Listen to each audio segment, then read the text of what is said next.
सुनिए, आज ये एक्सप्लेनेशन पोएट्री का एक्सप्लेनेशन लेकर आए हैं जो पार्ट 3 है।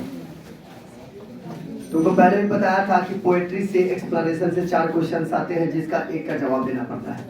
प्रोज से भी 4 क्वेश्चन आते हैं एक्सप्लेनेशन का जिसमें एक का जवाब देना पड़ता है। तो ये पार्ट 3 क्वेश्चन का पार्ट बाई पार्ट करके बनाया गया है। तो देखेंगे पार्ट 3 है, broken and rebellious I sure to this time to save it from the sin of forgiving।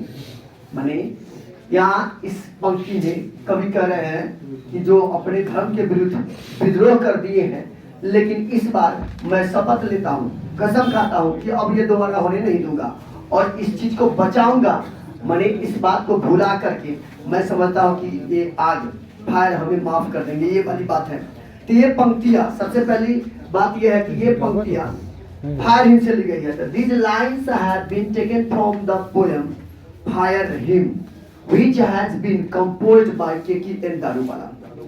ये हो गया, ये पंक्तियां फायर हिम से लिया गया है जो K.K. दारूवाला द्वारा लिखा गया कविता है।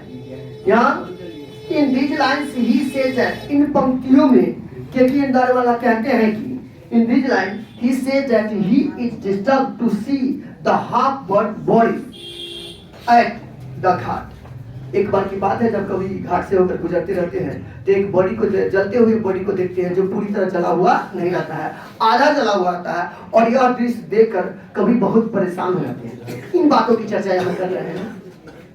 यहाँ देखेंगे, and is filled with remorse and guilt of having burnt the body of his firstborn child some years ago। और साथ साथ इसमें यह भी कह रहे हैं कि उनके प्रथम बेटा को ही, इनके धर्म में लोग आके पूजा करते हैं, लेकिन इनकी प्रथम बेटा को ही भेजना पड़ा था जलने के लिए। ये बात भी उन्हें याद है और इन बातों के लेकर ये बहुत पश्चाताप कर रहे हैं, पछता रहे हैं कि इन्हें ऐसा नहीं करना चाहिए था। यहाँ so he asked for forgiveness and swears never to repeat it। और इसलिए वे माफी मांगते हैं, वे चाहते हैं कि इस बार इन्हें माफ कर दिया जाए और शपथ लेते हैं कि दोबारा ऐसी गलती कभी न हो और ये अपने से, अपने नजर में कभी भी किसी पारसी के लोग को, पारसी धर्म के लोग को आग में जलने नहीं देंगे। चलिए अगला क्वेश्चन है, अगला क्वेश्चन है बच्चों, and immediately I regretted it, और मैं तुरंत पछताने लगा। I thought how paltry vulgar what a mean act. मैं सोचा कितना घटिया, कितना नीच काम है। तो ये बात, ये पंक्तियां ली गई है स्नेक से। जब कभी सांप पर एक टुकड़ा, लकड़ी का टुकड़ा या मिट्टी का टुकड़ा जब डालता है, मारता है, और उससे सांप को जब चोट लग जाती है, उसके बाद कवि का जो रिएक्शन होता है, कवि का जो पछतावा होता है, इस बात की चर्चा की गई है। तो यहाँ क्लियर हो गया, ये पंक्तियां जो है, ये लाइन जो है स्नेक चैप्टर से लिया गया है। तो these lines have been taken from the poem Snake। ये पंक्तियां कहाँ से ली गई है? स्नेक चैप्टर से ली गई है। These lines have been taken from the poem Snake, which is written by D.H. Lawrence। जो किसके द्वारा लिखा गया है? D.H. Lawrence के द्वारा लिखा गया है। जहाँ when the poet knew that he injured the snake, इस कविता में, इस पंक्ति में कवि कहते हैं कि जब कवि को ऐसा एहसास हुआ कि जिस चीज से उसने मारा था सांप को, और सांप को उससे चोट लग गई चोट, उसे यह एहसास हुआ, he immediately regretted, कभी तुरंत पछताने लगे, and he said to himself that he had done a very mean work। और उन्होंने अपने आप से कहा, उन्हें ऐसा महसूस हुआ कि उन्होंने जो काम किया है बहुत ही घटिया काम था, ऐसा काम नहीं करना चाहिए था, किसी के पीठ पर वार करना नहीं चाहिए था। He became very sad for this act, his act। और वो अपने इस प्रकार के मीन एक्ट के लिए बहुत ही उदास, बहुत ही खराब उन्हें लगा, बहुत ही उदासीपन महसूस किया। चलिए अगला क्वेश्चन है बच्चों, that woman died, dot dot dot, the house withdrew into silence। वो महिला अब नहीं रही, वो महिला मर गई और घर अब सुनसान पड़ गए हैं, घर में सांप गुजर रेंगते हैं। तो ये पंक्तियां जो है, ये पंक्तियां माय ग्रैंड मदर्स हाउस से लिया गया है।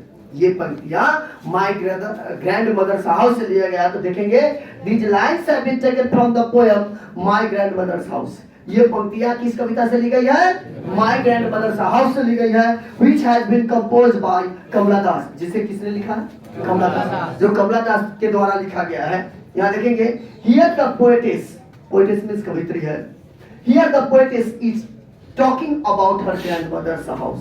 यहाँ कवित्री अपनी दादी या नानी, ये बात है कि घर के बारे में बात कर रही है।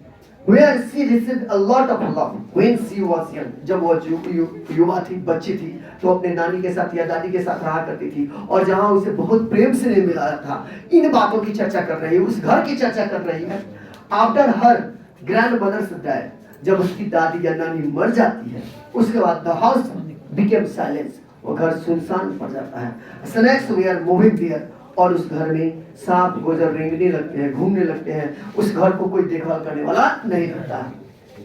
No one lives there। उस घर के देखभाल करने वाला कोई नहीं रहता है। और कवित्री कई बार सोचती है वहां जाने का, लेकिन जा नहीं पाती है, क्योंकि उसे एहसास होता है कि अब तो कोई है ही नहीं जो उसे प्रेम दुलार कर पाए। उसकी नानी नहीं रह पाती है।